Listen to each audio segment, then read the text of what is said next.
Baik, kita masuk ke materi praktik untuk pengumpulan data seperti apa. Jadi di sini nanti akan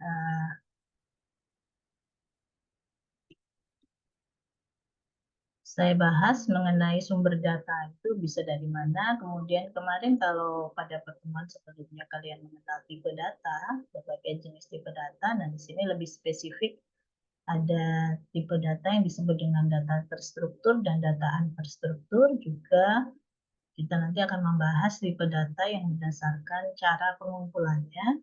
Lalu ada bagaimana teknik pengambilan data. Jadi ada 4 ya nanti bagaimana teknik pengambilan data itu. Ada akses manual dengan mengunduh dari repositori. Kemudian di pertemuan sebelumnya juga ada beberapa atau materi, kalian bisa lihat di materi sebelumnya itu ada beberapa repositori yang bisa kalian lihat. Kemudian di sini juga ada teknik untuk pengambilan data melalui API, kemudian ada pengambilan data dengan web scraping, dan juga bagaimana mengambil data dengan basis data relasional. Kemudian di sini nanti yang kita fokuskan itu lebih ke dua yang pertama ya, mengakses manual yang dari repository dan mengambil data melalui API. Kemudian bagaimana meload data dengan menggunakan Pandas ya, dari data yang sudah kalian kumpulkan. Jadi sumber data itu ada dua, kalau dibagi menjadi dua, yaitu internal, dari data internal, bisa dari data Excel, ya, spreadsheet, kemudian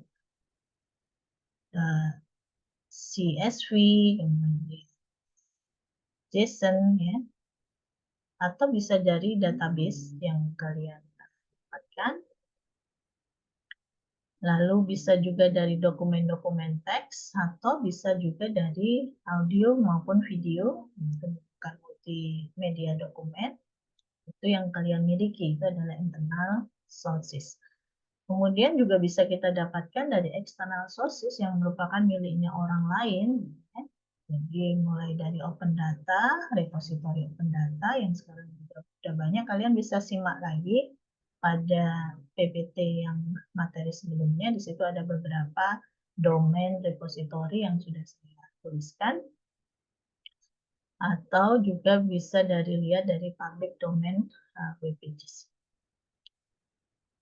Nah, salah satu sumber data yang paling mudah kalian juga bisa mencari dengan melakukan search ya, melalui Google Dataset Search. Jadi di Google itu juga sudah menyediakan fasilitas pencarian data dengan melalui HTTPS, Dataset Search, ya, research. Jadi dia memang fokus untuk data-data yang berhubungan dengan research. Jadi google.com. Nah, ini tampilan awalnya seperti ini. Nanti kalian bisa coba diklik ya. Kalian klik datasetsearch.research.google.com. Nah, nanti muncul tampilan awalnya adalah dataset search seperti ini. Nah, ini. Jadi kalian bisa nanti dapatkan. Nah, kemudian kalian tinggal masukkan seperti mencari data di dalam Google ya, dengan memasukkan kata kunci. Misalkan di sini saya memasukkan kata kunci water quality in Indonesia. Nah, nanti akan muncul seperti ini. Pilihannya di sebelah kiri itu ada 51 dataset yang ditemukan gitu ya. Kemudian nanti kita tinggal klik, pilih misalkan saya mau mencari penelitian atau dataset mengenai kualitas air laut dan darat ya, dan dalam hal ini adalah sungai di Bali gitu, misalkan di Indonesia. Nah, nanti kita klik nanti akan muncul seperti ini. Nah, kalau dilihat di sini, ini data ini itu adalah sepertinya yang melakukan penelitian adalah orang Jerman gitu ya. Jadi Tapi ada beberapa versi juga. Nah, nanti kalau dilihat di sini ada tulisan see more version, maka di sini kita bisa klik, mungkin tidak sekedar melihat dalam bahasa Jerman, tapi ada versi yang lain. Jadi di sini kalau kita klik see more version, nah ini ya, maka kita akan dapatkan beberapa version. Nah, di sini ternyata ada 2 version ya. Version dalam bahasa Jerman dan version yang sudah dipublish secara bahasa Inggris gitu ya di datamendeley.com. Ini kita bisa pilih salah satu di datamendeley.com yang mungkin bahasanya lebih mudah kita pahami dibandingkan kita menggunakan yang versi bahasa Jermannya. Nah, nanti itu kalau kita klik, nanti kita akan dapatkan lebih detail seperti ini, deskripsi datanya, kemudian filenya. Di sini ada 2 file gitu ya.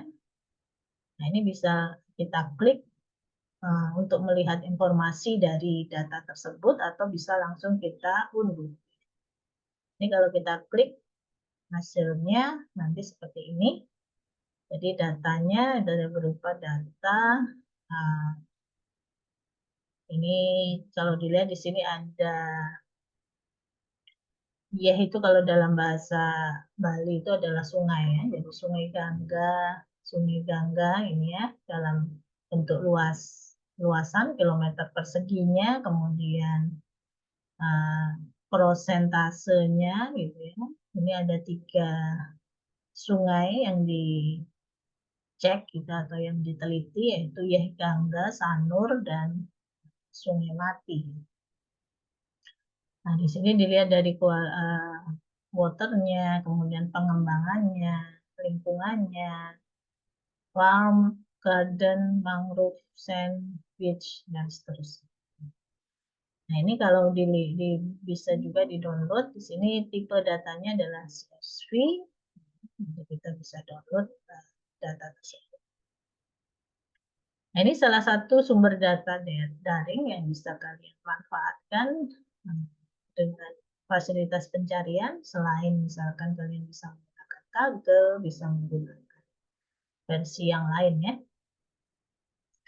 Nah, data sendiri itu kalau yang kalian tadi saya sebutkan ada yang bisa kita peroleh dari internal maupun eksternal, itu secara umum dibagi menjadi 2, yaitu data yang bersifat terstruktur atau structured versus unstructured ya.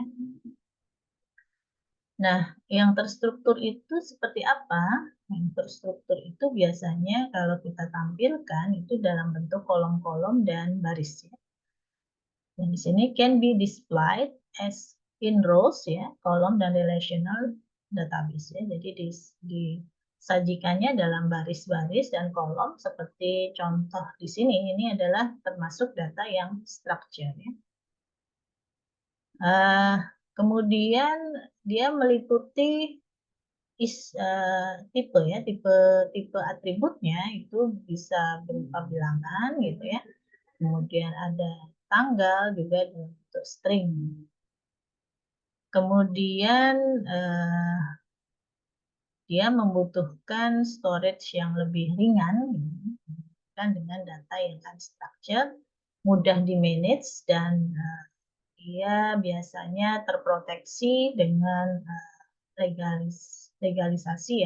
solusi legalisasi yang baik. Nah, kalau tipe yang unstructured itu dia tidak ditampilkan dalam bentuk row, kolom, ataupun relational database. Tapi bentuknya apa? Bentuknya itu bisa image, bisa audio, bisa video, bisa file Word, emails. Kemudian dia pasti membutuhkan tempat penyimpanan yang lebih besar, ya. Kemudian juga lebih sulit di manage ya, lebih sulit di apa ya, namanya juga tidak terstruktur. Jadi bagaimana kita menyimpannya, bagaimana kita melakukan pemrosesan dari data unstructured ini juga menjadi lebih sulit. Ini 2 tipe, jadi kalau yang nanti kita akan pakai mungkin lebih kalau yang kalian dapatkan di sumber-sumber data daring itu kita bisa menggunakan yang structure ya, banyak yang structure. Meskipun juga ada juga data yang unstructured. Nah, ya. Ini tadi contoh dari data yang unstructured itu email ya, kemudian review pelanggan, lalu ada web pages, kemudian sosial media yang berupa kata-kata, berupa kalimat gitu ya, yang tidak ada aturannya bagaimana menuliskan. Kalau kalian menulis di sosmed itu kan juga tidak ada aturannya kan, harus berapa kata, harus dimulai dari kata apa, itu kan. Itu adalah yang termasuk data-data yang unstructured. Nah, tipe data sendiri, kalau kalian kemarin juga sudah belajar tipe data, di sini saya akan membahas mengenai tipe data berdasarkan cara pengumpulannya. Jadi kalau dari cara pengumpulannya, tipe data itu dibagi menjadi dua, yaitu data primer dan data sekunder. Data primer itu adalah data yang diperoleh langsung dari sumber pertama. Dengan kata lain, kalian yang mendapatkannya secara langsung melalui wawancara, misalkan kuesioner, gitu ya. Maka itu disebut dengan data primer. Itu adalah data yang bagus, tapi biasanya karena kita lakukan sendiri, kemudian keterbatasan waktu gitu ya, sehingga jumlahnya mungkin bisa jadi tidak mencukupi kalau dimasukkan sebagai penambangan data. Kemudian data sekunder itu yang data kita dapatkan dari sumber kedua, misalkan dari depositori ya, yang kita peroleh dari orang lain ya, oleh yang mengumpulkan bukan kita, jadi dari individu atau lembaga lain. Ada juga yang mengartikan di sini bahwa data sekunder itu sebagai data yang digunakan atau dipublikasikan oleh organisasi yang bukan pengolah utamanya, jadi bukan kita ya. Jadi bukan misalnya kita pakai punyanya peneliti A gitu ya, maka data yang kita miliki itu disebut dengan data sekunder.